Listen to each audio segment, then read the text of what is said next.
Hello जी, हिंदी भाषा YouTube channel पर आपका स्वागत है।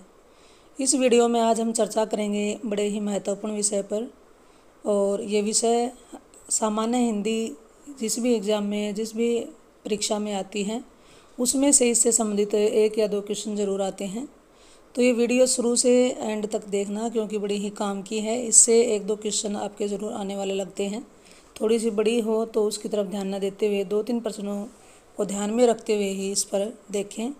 शुरू में तो ये आपको इजी सा लगेगा, लेकिन आखिरी में इसके कुछ ऐसे टॉपिक हैं जिनसे ही एग्जामिनर क्वेश्चन ले लेता है। ऐसे टॉपिक पर चर्चा करना बहुत ज़रूरी है और इनको जान लेना आपके लिए और भी ज़रूरी हो जाता है। तो वीडियो के एंड में ही ऐसे टॉपिक रहेंगे कि जैसे कि एक पद को दूसरे पद में, यानी कि एक संज्ञा को दूसरे संज्ञा कब मान लिया जाता है, या मैं बात करूं कि व्यक्तिवाचक संज्ञा कब जातिवाचक संज्ञा बन जाती है और जातिवाचक संज्ञा कब व्यक्तिवाचक संज्ञा बन जाती है, और जो भाववाचक है वह भी कब जातिवाचक संज्ञा का रूप ले लेती है। तो वीडियो के आखिर में इन सब प्रश्नों पर हम चर्चा करेंगे और ये टॉपिक भी आपको क्लियर हो जाएगा। चलिए शुरुआत करते हैं। विकारी शब्द यानी कि ऐसे शब्द हैं जिनके रूप में परिवर्तन आ जाता है, उन्हें विकारी कहते हैं। जैसे कि इसमें सबसे पहले बात करें तो संज्ञा सम प्लस ज्ञा के योग से बना है, जिसका अर्थ है सम्यक ज्ञान। पेपर में ये पूछ लिया जाता है कई बार कि संज्ञा का क्या अर्थ है और किन किन वर्णों के मेल से ये बना है। सम प्लस ज्ञा के मेल से बना है और इसका अर्थ होता है सम्यक ज्ञान, पूर्ण और सही परिचय। सम प्लस ज्ञा। आगे देखिए, अर्थात संज्ञा सम्यक ज्ञान कराने वाले को हम क्या कहते हैं? संज्ञा कहेंगे। संज्ञा का दूसरा पर्याय है नाम। इसका एक अर्थ नाम भी है। तो व्यक्ति, वस्तु, स्थान आदि के सम्यक या पूर्ण परिचय के लिए भाषा में उन्हें कुछ नाम दिए गए हैं। नाम ही क्या कहलाते हैं? संज्ञा कहलाते हैं। तो इसकी परिभाषा हम इस तरह से देख सकते हैं, किसी भी व्यक्ति, वस्तु, गुण, भाव, स्थिति का परिचय कराने वाले शब्दों को हम क्या कहते हैं? संज्ञा कहते हैं। जैसे उदाहरण के तौर पर देखते हैं, सौरभ दिल्ली में निवास करता है। सौरभ दिल्ली में निवास करता है। नारियां स्वभाव से कोमल होती हैं। मानव प्रेम सुंदरता असुंदरता को नहीं देखता। गाय एक उपयोगी पशु है। बुढ़ापा दुखों का घर है और यौन आनंद का। आगरा यमुना के किनारे बसा हुआ है। तो जितने भी शब्द यहाँ पर आपको दिखाई दे रहे हैं रेड कलर के, ये सारे क्या हैं? संज्ञा शब्द हैं। ये किसके अंतर्गत आएंगे? संज्ञा हैं। अलग अलग प्रकार की संज्ञाएं हैं इसमें। अब चलिए, हम इतना तो समझ ही गए हैं कि किसी भी व्यक्ति, वस्तु, स्थान, प्राणी, भाव, अवस्था, दशा आदि के नाम को ही क्या कहा जाता है? संज्ञा। और संज्ञा का अर्थ पूछ ले तो दो शब्दों से मिलकर बना है, सम प्लस ज्ञा। सम का मतलब होता है सम्यक यानी कि पूर्ण। ज्ञा का मतलब होता है ज्ञान कराने वाला। अब बात कर लेते हैं इसके भेदों की। संज्ञा के भेद होते हैं तीन: व्यक्तिवाचक, जातिवाचक और भाववाचक। इतना तो हम सबको पता है और इसकी डेफिनेशन भी आपको पता ही होगी। फिर भी थोड़ी सी जानकारी हम इस पर ले लेते हैं, बाद में अपना जो टॉपिक है उस पर चलेंगे। जैसे कि बात करें कि व्यक्तिवाचक संज्ञा क्या होती है? जो शब्द किसी विशेष व्यक्ति, वस्तु, स्थान, प्राणी आदि का बोध कराते हैं उन्हें हम व्यक्तिवाचक संज्ञा कहेंगे। जैसे कि महात्मा गांधी, सुभाष चंद्र बोस, गीता, राधा कृष्ण आदि ये व्यक्तियों के नाम हो गए। उसके बाद प्राणियों के नाम की बात करें तो जैसे कि कपिला है, ये गाय है, एक गोरा एक गाय है, सोना एक हिरणी है, ऐरावत एक हाथी है। तो जी जो प्राणियों के नाम हैं ये भी आपको क्लियर हो गए होंगे। अब स्थान के नाम की बात करें तो जैसे कि दिल्ली, कानपुर, आगरा, मद्रास, देहरादून, शिमला आदि। उसके बाद वस्तुओं के नाम की बात करते हैं तो जैसे रामचरितमानस, रामायण, गीता, कुरान, कावेरी, हल्दी, नमक, चीनी, ये सब वस्तुओं के नाम हो गए। अब हम बात कर लेते हैं, ये व्यक्तिवाचक आपको क्लियर हो गया होगा। इसमें यही बताया गया है कि जो शब्द किसी विशेष में कोई भी व्यक्ति, वस्तु, स्थान, प्राणी, कोई भी चीज़ हो सकती है, जगह हो सकती है, तो उसको हम व्यक्तिवाचक संज्ञा के अंतर्गत लेंगे। जैसे कि मैं आपको यहाँ पर समझाने का प्रयास करती हूँ। जैसे कि मनुष्य है और इसमें विशेष क्या हुआ? विशेष जैसे कि मनुष्य में से हमने राम को अलग कर दिया है तो राम क्या बन गया? विशेष बन गया है। इसी प्रकार बहुत से शहर हैं, शहरों में जैसे कि हमने गुड़गांव को अलग कर दिया है, गुड़गांव क्या हो गया? विशेष हो गया। तो यहाँ पर राम और गुड़गांव क्या हो गई? ये विशेष की श्रेणी में आते ही बन जाते हैं व्यक्तिवाचक संज्ञा। आशा है मुझे आपको ये टॉपिक क्लियर हो गया होगा। अब बात कर लेते हैं दूसरा, नंबर 2 है जातिवाचक संज्ञा। जातिवाचक संज्ञा में क्या दिया गया है? जो शब्द किसी प्राणी, पदार्थ, समुदाय की पूरी जाति का बोध कराती हैं। जातिवाचक संज्ञा में शब्द एक होता है और पूरे समूह को दर्शाता है, पूरे वर्ग को, पूरी जाति का बोध कराता है। जैसे कि बात करें मनुष्य, नर, नारी, नदी, पहाड़, पुस्तक, नगर, प्रांत, देश आदि, फल इत्यादि। अब आगे बात करें तो इसके आगे है, ये आपको समझ में आ गया होगा। अब जातिवाचक संज्ञा के दो उपभेद और कर दिए गए हैं। कौन कौन से हैं वो? द्रव्यवाचक संज्ञा और दूसरा क्या है? समूहवाचक संज्ञा। द्रव्यवाचक संज्ञा का एक नाम और भी है पदार्थवाचक संज्ञा और समूहवाचक संज्ञा भी इनको हम नाम दे देते हैं। अब बात करें तीसरा, जैसे कि इनके दो नाम लिए गए हैं। पहले द्रव्यवाचक संज्ञा क्या है? किसी पदार्थ अथवा द्रव्य का बोध कराने वाले शब्दों को द्रव्यवाचक संज्ञा कहते हैं। जैसे कि स्टील, पीतल, एल्युमिनियम बर्तनों के लिए है, खिलौनों के लिए है, प्लास्टिक, लकड़ी आदि। लकड़ी, लोहा, फर्नीचर के लिए, सोना, चांदी, आभूषण के लिए। द्रव्यवाची संज्ञा शब्दों का प्रयोग प्राय एक वचन में ही होता है। ये ध्यान रखने की बात है क्योंकि ये गणनीय नहीं है, इनकी गिनती नहीं की जा सकती है। द्रव्यवाचक जो संज्ञा होती है वो हमेशा एक वचन में नजर आएगी और इनकी ये अगणनीय संज्ञा है, इसकी गिनती नहीं कर सकते हैं।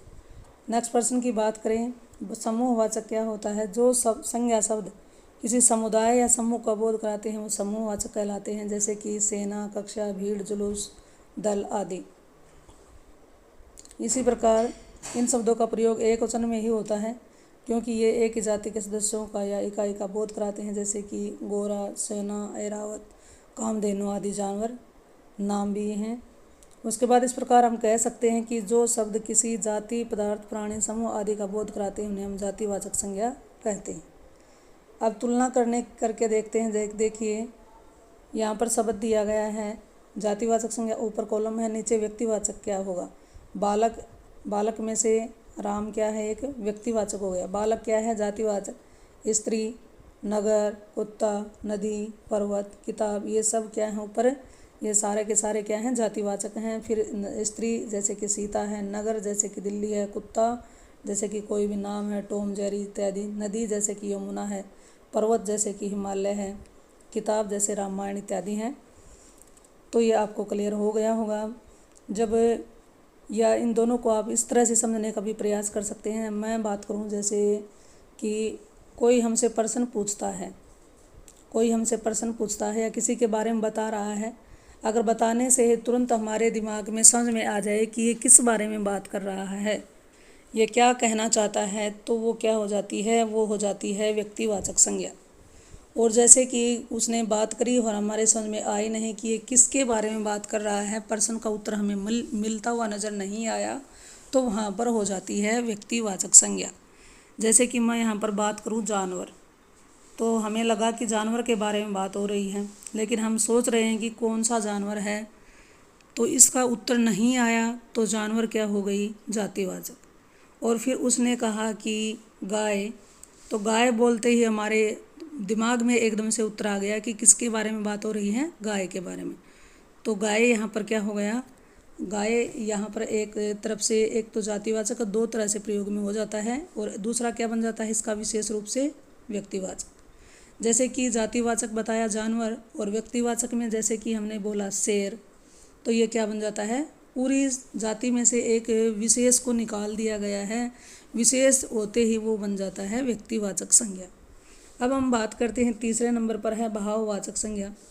जिन संज्ञा शब्दों से किसी व्यक्ति, वस्तु के गुण, धर्म, शील, अवस्था, स्वभाव, भाव, संकल्पना आदि का बोध होता है, वे भाववाचक संज्ञा शब्द कहे जाते हैं। जैसे कि एग्जाम्पल के तौर पर है गुण दोष। गुण दोष के रूप में क्या क्या हो सकते हैं? लंबाई, चौड़ाई, सुंदरता, क्रूरता, चतुराई, चतुरता, ऊंचाई, निचाई इत्यादि। दशा की मैं बात करूं तो बचपन, बुढ़ापा, यौवन, भूख, प्यास। आशा की बात करूं तो भाव की बात करें, आशा, निराशा, क्रोध, प्रेम, युद्ध, शांति, मित्रता, स्त्रुता, भय। कार्य की बात करें तो सहायता, निंदा, प्रशंसा, सलाह। अब इतना तो आपको समझ में आ रखा था पहले से ही। अब इम्पोर्टेंट जो टॉपिक शुरू होने जा रहा है उस पर अपना ध्यान बनाए रखें, क्योंकि इनमें से ही एग्जामिनर क्वेश्चन पुट कर देता है और हमारा क्वेश्चन न चाहते हुए हम गलत कर बैठते। बड़े ध्यान देने की बात है, इस पर ध्यान दें। और वीडियो आपको अच्छी लगे तो अपने साथियों के साथ शेयर करें और लाइक कर दें। चैनल पर आप पहली बार आए हैं तो इस चैनल को सब्सक्राइब कर लें। चलिए शुरुआत करते हैं। एक संज्ञा पद का दूसरे संज्ञा पद के रूप में प्रयोग कैसे होता है। कभी कभी जातिवाचक संज्ञा और व्यक्तिवाचक संज्ञा पद एक दूसरे के स्थान पर प्रयोग किए जाते हैं। जातिवाचक का प्रयोग व्यक्तिवाचक के रूप में और कभी व्यक्तिवाचक का रूप जातिवाचक के रूप में कब होता है, ये हम जानेंगे। तो सबसे पहले बात कर लेते हैं व्यक्तिवाचक संज्ञा का जातिवाचक संज्ञा के रूप में प्रयोग। तो ये कब होगा? कुछ व्यक्तियों के जीवन में प्राय उन लोगों के जीवन की फिर से देखिए, यहाँ से समझने का प्रयास कीजिए कि मैं क्या कहने जा रही हूँ। व्यक्तिवाचक संज्ञा कब जातिवाचक संज्ञा बन जाएगी? कुछ व्यक्तियों के जीवन में प्राय अन्य लोगों के जीवन से भिन्न कोई ऐसी विशेषता है, गुण है, अवगुण होता है जिसके कारण उसका नाम गुण अवगुण प्रतिनिधित्व करता है और वह प्रसिद्ध होने लगता है। या मैं बात करूं कि क्या बता जा रहा है कि व्यक्तिवाचक संज्ञा जातिवाचक संज्ञा कब बन जाती है। तो आप इस बात को ऐसे समझें, जैसे कि कोई व्यक्ति है वो अपने गुण अवगुण दोष इत्यादि के कारण कई व्यक्तियों का प्रतिनिधित्व करने लगता है, कई वस्तुओं का प्रतिनिधित्व करने लगता है। तो वहाँ पर ऐसी स्थिति में वह नाम व्यक्ति विशेष का नाम होकर भी क्या बन जाता है? जातिवाचक बन जाता है। जैसे कि उदाहरण के तौर पर समझने का प्रयास करें। भीष्म पितामह का नाम दृढ़ प्रतिज्ञा के लिए प्रसिद्ध है। आज कौन हरिश्चंद्र हो सकता है? हरिश्चंद्र देखिए, ये वैसे तो व्यक्तिवाचक हैं, लेकिन हरिश्चंद्र यहाँ पर किसका प्रतीक है? सच बोलने का, सच्चाई का। तो यह अपने गुण विशेषता के कारण प्रसिद्ध हो गया है। तो यहाँ पर क्या हो गया? ये जातिवाचक हो गया है। भारत तो सीता सावित्री का देश है, ये भी पवित्रता के पवित्र स्त्री का प्रतीक है। विभीषणों से बचो। विभीषण वैसे तो व्यक्तिवाचक हैं, लेकिन विभीषणों में क्या आ गया? यहाँ पर कह सकते हैं हम गद्दार का प्रतीक ले सकते हैं, देशद्रोही कह सकते हैं, विश्वासघात कह सकते हैं, गद्दार कह सकते हैं। तो ये अनेक अपने अवगुणों को लेकर यहाँ पर प्रस्तुत हुआ है विभीषणों। तो ये क्या हो गया? यहाँ पर जातिवाचक शब्द हो जाता है। इन्हें जयचंदों के कारण देश गुलाम है। जयचंद भी यहाँ पर गद्दार का प्रतीक है। देश में जयचंदों की कमी नहीं। तुम तो एकलव्य हो जो गुरु के लिए कुछ भी कर सकते हो। यहाँ हरिश्चंद्र सच्चाई का, सीता सावित्री पवित्रता का, विभीषण विश्वासघात का, जयचंद्र गद्दार का, एकलव्य गुरु भक्ति का प्रतीक है। अतः यहाँ पर ये व्यक्तिवाचक होते हुए क्या बन गए हैं? जातिवाचक संज्ञा बन जाते हैं। अब हम बात कर लेते हैं नेक्स्ट पॉइंट की। अगला हमारा पॉइंट है जातिवाचक संज्ञा का व्यक्तिवाचक संज्ञा के रूप में प्रयोग। जातिवाचक का व्यक्तिवाचक। कभी कभी कुछ जातिवाचक शब्द किसी व्यक्ति विशेष या स्थान विशेष के अर्थ में रूढ़ हो जाते हैं, प्रसिद्ध हो जाते हैं। कई बार कुछ जातिवाचक शब्द ऐसे होते हैं जो या तो स्थान के लिए या किसी व्यक्ति के लिए क्या हो जाते हैं? प्रसिद्ध है। तब वे जाति का बोध न कराकर केवल एक व्यक्ति या एक स्थान का बोध कराने लगते हैं। तो वहाँ पर वो क्या बन जाती हैं? जातिवाचक होते हुए उनको क्या मान लिया जाता है? व्यक्तिवाचक संज्ञा के रूप में गिन लिया जाता है। जैसे कि बात करूँ, महात्मा जी ने भारत को आज़ाद कराया। महात्मा वैसे तो पूरी जाति है, जातिवाचक है, लेकिन महात्मा यहाँ पर किसके लिए प्रसिद्ध हो गया है? महात्मा गांधी के लिए, इसलिए व्यक्ति विशेष में हो जाता है। तो जातिवाचक महात्मा होते हुए भी महात्मा गांधी के लिए प्रसिद्ध हो गया है, व्यक्ति विशेष के लिए तो ये व्यक्तिवाचक हो जाता है। स्वतंत्रता के बाद सरदार ने रियासतें समाप्त की। सरदार जातिवाचक शब्द है, लेकिन सरदार पटेल व्यक्ति विशेष हो गया। पंडित जी देश के प्रथम प्रधानमंत्री थे। पंडित जी जातिवाचक है, लेकिन पंडित जवाहरलाल नेहरू के लिए पंडित जी प्रसिद्ध हैं। तो ये क्या हो गया? हमारा व्यक्तिवाचक। शास्त्री जी भारत के यशस्वी प्रधानमंत्री थे। शास्त्री जी वैसे जातिवाचक शब्द है, लेकिन लाल बहादुर शास्त्री के लिए प्रसिद्ध हो गए हैं। तो ये व्यक्तिवाचक हो जाएगा। पुरी की पवित्रता सर्वविदित है। पुरी का मतलब क्या है? जगन्नाथ पुरी। तो मैं आशा करती हूँ इतना आपको समझ में आ गया होगा। अगर कोई भी डाउट आपको रह जाता है तो वीडियो को फिर से चलाकर आप देख सकते हैं। फिर भी डाउट बचा रह जाता है तो कमेंट में डालकर इसके बारे में आप पूछ सकते हैं, क्योंकि ये टॉपिक यहाँ पर बड़ा ही इंपॉर्टेंट चल रहा है। इस पर अपना ध्यान बनाए रखें, उसको समझने और करने का प्रयास करें। इस वीडियो में से आपके 1, 2, 3% ज़रूर क्लियर होने वाले हैं। अब हम बात कर लेते हैं, तीसरा पॉइंट आ गया है, भाववाचक संज्ञा शब्दों का जातिवाचक संज्ञा के रूप में प्रयोग कब होगा। यानी कि भाववाचक संज्ञा जातिवाचक संज्ञा कब बनेगी। भाववाचक संज्ञा शब्दों का प्रयोग एक वचन में होता है, किंतु जब कुछ भाववाचक संज्ञा बहुवचन में प्रयुक्त होने लगते हैं तब वे जातिवाचक बन जाते हैं। यानी कि मैं बात करूँ जब भाववाचक संज्ञा होती है तो उसका प्रयोग सदैव एक वचन में होता है, लेकिन जब कुछ भाववाचक संज्ञा शब्दों का प्रयोग बहुवचन में होने लगे तो वो भाववाचक संज्ञा न रहकर क्या बन जाती है, जातिवाचक संज्ञा का रूप ले लेती है। जैसे कि बुराई से बुराइयाँ, हम सभी में अनेक बुराइयाँ हैं। बुराइयाँ यहाँ पर वैसे बुराई है जातिवाचक, बुराई है भाववाचक और बुराइयाँ क्या बन गई, जातिवाचक। पढ़ाई से पढ़ाइयाँ, दूरी से दूरियाँ, प्रार्थना से प्रार्थनाएँ, ऊंचाई से ऊंचाइयाँ।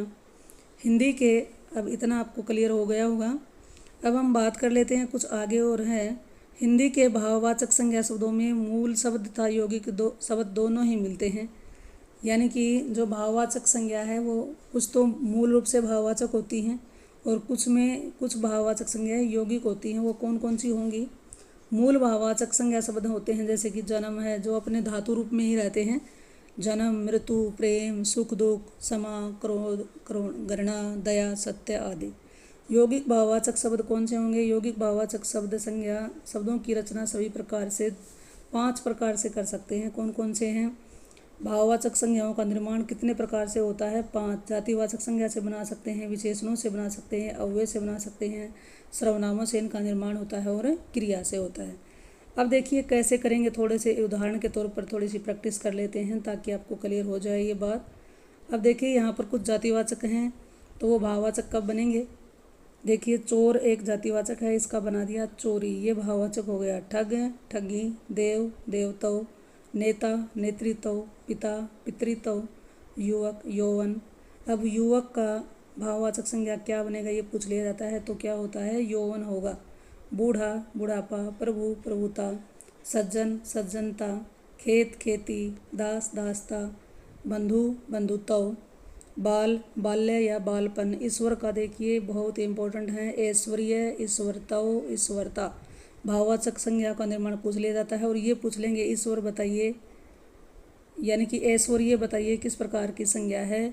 भाववाचक संज्ञा ये मूल भाववाचक संज्ञा है, यौगिक भाववाचक संज्ञा है, तो हमें पता होना चाहिए ये जातिवाचक संज्ञा से बनाई गई है तो ये क्या है कि यौगिक भाववाचक संज्ञा के अंतर्गत आती है। देव, देवता का देवत्व या देवतापन। शिष्य, शिष्यता या शिष्यत्व। वृद्ध, वृद्धत्व, वृद्धता, वार्धक्य। 3 बन रहे हैं। गुरु, गुरुता, संस्कृति, संस्कार, क्षत्रिय, क्षत्रियत्व, दोस्त, दोस्ती, सठ, सठता, वीर, वीरत्व या वीरता, इंसान, इंसानियत, जंगल, जंगलीपन, स्त्री, स्त्रीत्व, वेद, वेदत्व। इधर देखिए बचे हुए हैं खेत, खेती, दास, दासता, बाप, बपोती। बाप का भाववाचक संज्ञा क्या बनेगा? बपोती। सदस्य, सदस्यता, दादा, दादागिरी, हिंदू, हिंदुत्व, पुरुष, पुरुषत्व। तो इस तरह से ये आपको समझ में आ गए होंगे। और सर्वनाम शब्दों से देखिए कैसे बनाएंगे। सर्वनाम शब्द की बात करें जैसे कि अहम एक सर्वनाम है तो इसका भाववाचक बन जाएगा अहंकार। आप से बनता है आपा, अपना से अपनत्व या अपनापन, निज से निजता या निजत्व, आत्म से आत्मीयता, प्राया से प्रायापन, स्रव से स्रवस्व, मम ममत्व या ममता, तेरा तेरापन, मेरा मेरापन। तो इस तरह से ये वीडियो आपको कैसी लगी है ज़रूर बताइएगा। इसमें बहुत ही अच्छे से आपको समझाने का प्रयास किया गया है ताकि आपके 2-3 क्वेश्चन जो आएंगे वो आपके क्लियर हो जाएं, कोई गलती उसमें न रहे। तो ये जानकारी आपको अच्छी लगे तो इसे लाइक कर दें और वीडियो को शेयर करते रहें। चैनल पर आप पहली बार आए हैं तो इस चैनल को सब्सक्राइब कर लें। अब जैसे कि आज संज्ञा का टॉपिक है, कल हम सर्वनाम, इस तरह से सारे विकारी और अविकारी सभी टॉपिक को एक एक करके क्लियर करने वाले हैं। तो ये वीडियो आपको अच्छी लगे तो शेयर करते रहें और मेरी इस चैनल पर आने के लिए आपका बहुत बहुत धन्यवाद।